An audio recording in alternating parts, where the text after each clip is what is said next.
पूजा आप देख सकते हो मेरे पीछे कि उनका समापन हो रहा है और इसके कठिन व्रत के बारे में ज़्यादातर लोगों को मालूम है कि इतना कठिन व्रत होता है, 4 दिन का पर्व होता है। ये देखिए सब प्रसाद वगैरह है जो चढ़ाया गया था और इसके महत्व के बारे में आप सब लोग जानते ही हैं, उसको मैं डिटेल में नहीं जाऊंगी। मैं आपको बताऊंगी कि कैसे कैसे करके ये पॉपुलर हुआ।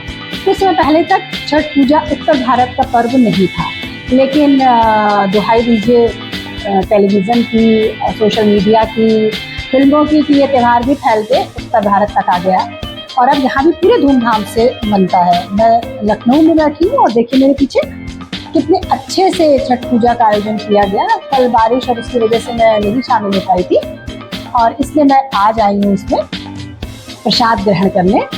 और इसका एक चीज़ जो है वो धार्मिक महत्व आप सभी जानते हैं, लेकिन वही जो मैं लगातार दिवाली से बोल रही हूँ कि हमें त्योहारों के सांकेतिक मतलब भी समझने चाहिए।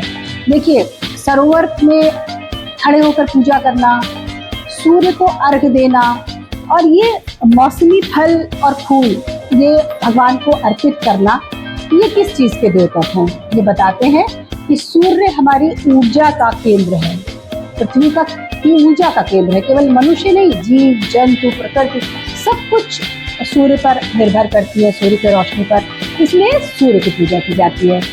और अब बात आई सरोवर में, नदी में खड़े होकर के, तो पानी दूसरा जीवन का एक महत्वपूर्ण स्रोत है, इसलिए पानी को महत्व दिया गया। तीसरा है हमारी प्रकृति, हमारी फसलें, जो कि ये सब इनकी पूजा होती है, भगवान को अर्पित की जाती है। मतलब ये कि हमें इनकी पूजा करनी है, ईश्वर के बराबर है, क्योंकि ये सब चीज़ें हमें जीवन देती हैं।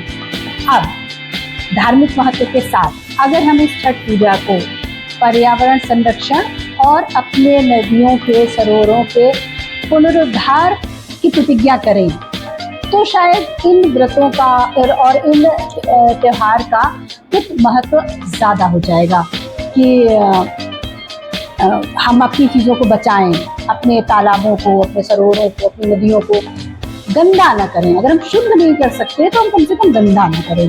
और सूर्य की पूजा तो सार्वभौमिक है, सार्वकालिक है और आवश्यक है। ये हुई बात। अब छठ पूजा में राजनीति, आपने सुना होगा दोस्तों कि एक दिल्ली में यमुना के किनारे किनारे एक नकली कैनाल बनाई गई, एक फिल्टर पानी जिसमें भरा गया। और योजना जो थी वो ये थी कि उसमें हमारे देश के बड़े बड़े नेता खड़े होकर बिहार के चुनाव के लिए संदेश देंगे और उसका राजनीतिकरण किया गया। तो ये चीज़ें जानकारी में आई। तो ये ना करते हुए भाई धार्मिक चीज़ों को धर्म ही रहने दें, उनको उनके आत्मा में समझें, न कि ये कि उनका राजनीतिकरण वो हुआ। मैं अपनी बात बताऊं, मैं बाज़ार के लिए निकली तो वीआईपी मोमेंट था कि क्या कि एक बहुत बड़े नेता छठ घाट का उद्घाटन करने जा रहे हैं, तो सारी जनता को परेशान करके हर तरफ ट्रैफिक रोक दिया गया और एक गहमा गहमी का माहौल हुआ। आदर्श स्थिति ये होती है, आदर्श का सामान्य स्थितियाँ जो आज से 10 साल पहले तक होती थी कि आप धर्म को अलग करिए, राजनीति को अलग करिए, ये धर्म है।